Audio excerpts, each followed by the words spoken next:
मुल्ला रूमी ने लिखा है कि लैला लंगर बांट रही थी तो मजनू भी लाइन में लग गया। उसने सबके प्यालों में खाना डाला, मजनू का प्याला पकड़ के दीवार से मारा। उसने प्याला तोड़ा तो मजनू रक्स करने लगा।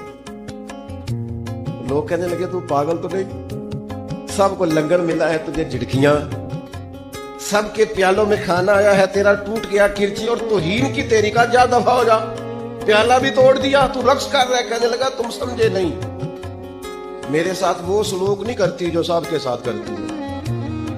मेरे साथ जरा अंदाज निराला है कि जो हमारे साथ जरा सलूक हटके हुआ है ना।